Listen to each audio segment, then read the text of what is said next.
I've never been in a Bugatti before, so like the speed that that's going, the fact that I've just put it together, and then the fact that it's not yet, I'm never getting in a car with you again. I feel comfortable to hit max speed. Bugattis are built for speed. That's it. That's the foundation.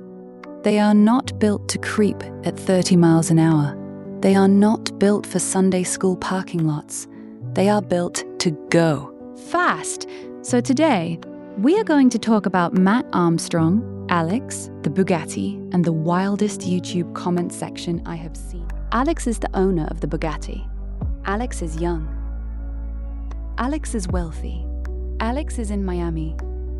And if you know Miami car culture, you already know where this is going. Alex took his Bugatti Chiron, out for a drive. Not a slow drive, not a careful drive, a fast drive. On public roads, with Matt Armstrong in the passenger seat. And the internet lost its mind. But here is what I need you to understand, and I need you to really hear this. Alex owns supercars. This is not a man who woke up one day and said, "Let me try a fast car for the first time." He has been around fast cars his entire life. But I am saying the internet is judging a supercar owner for driving his supercar fast. And that's a little bit ironic. Okay, now this person said, the way Alex drives, you'll have a busy shop in Miami. You won't need to chase down crashed cars. That is the highest liked comment on this whole video. Basically saying, Matt, don't worry.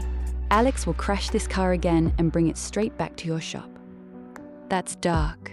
That's funny. And the internet agrees with it. Then another person wrote, dude is a menace. Those speeds on residential streets, he's gonna kill someone. Now, I understand this comment. I really do. Residential streets are not a racetrack. There are people, children, cyclists on those streets. Speed on a track? Acceptable. Speed on a residential road in Miami? That is where it gets dangerous. Someone else replied to that and said, with any luck, the only person he takes out is himself. Brutal. Absolutely brutal. The internet showing no mercy today. And then the same person came back with something that deserves its own moment. They said, he is the final boss of money to buy a car doesn't give you the talent to. Say it again. Money to buy a car doesn't give you the talent to drive it. That is one of the best sentences written on the internet. Death is weak. While other people went a different direction. One person said, just hope he doesn't crash it anytime soon, because Matt has put a lot of effort into building it back. It should at least live long enough to be a living testimony and carry its story around for a while. This one is genuine. This person isn't hating on Alex. They're cheering for Matt.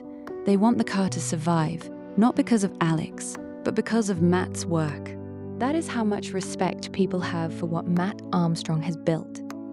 Then someone else came with facts. They said, driving like this on public roads with an unfinished, unregistered car like the Chiron in Norway would easily get you prison time, a $3,000 fine, losing your driver's license, and impounding of the vehicle. In Norway, you go to prison for this. In Miami, you go viral. Different world. While another person said something that stopped me cold. They pointed out, and no airbags.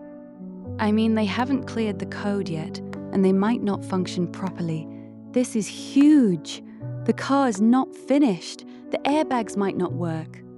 And Alex took it on public roads at high speed, with Matt in the car. That changes the conversation completely, doesn't it? And then you had the short and sharp comments. One person said, such a bad driver, while another person said, that's what happens when a kid has a lot of money and can't use any car in the world without breaking it. Just hope he won't kill anyone. Someone else simply said, grade A chump. Another person wrote, he is such a dumb you-know-what. And one more said, he just wrecked the car. Short, simple, but they say everything. While on the other side, one person pushed back and said, I'm sure you drive your Bugatti better than Alex. This is the classic internet clapback. The message? Easy to criticize from your couch. You don't own a Bugatti. Then one person gave us the cultural context and said, He's not the only one like this who's young and has too much money in M. Matt Armstrong. If you don't know him, you need to know him. Matt Armstrong is a mechanic, not just any mechanic. He is the kind of mechanic who looks at a wrecked Bugatti Chiron, one of the rarest, most expensive cars in the entire world, and says, I can fix that. And then he actually fixes it, bolt by bolt, part by part, hour by hour. This man has put months of work, thousands of hours, and serious effort into rebuilding Alex's Bugatti Chiron, a car that most mechanics in the world would be terrified to even touch. Matt Armstrong is not just a mechanic, he is an artist. And the comments? The comments actually love Matt. One person said, "Cracking job, Matt, although I was a little miffed at the amount of effort you've put into rebuilding it, and he drives it like that. But at least wait until it's finished. People feel for Matt." And honestly, fair point. Now, If that airbag thing worked, we would have had like no Perfect, lights. wouldn't it? Yeah. That's so annoying. We literally got scammed by that. And that, okay, and now it's back on the road. I think it's pretty much ready for you to drive and move. Sure. Ready? Thanks. I'm actually scared for this. Like, the speed that that's going, the fact that I've just put it together, and then the fact it's not even together. Oh my god, my hands are shaking. I'm never getting in a car with you again. I feel comfortable to hit max speed, bro. No, it can't. It will. Let's go real quick. No, it can't.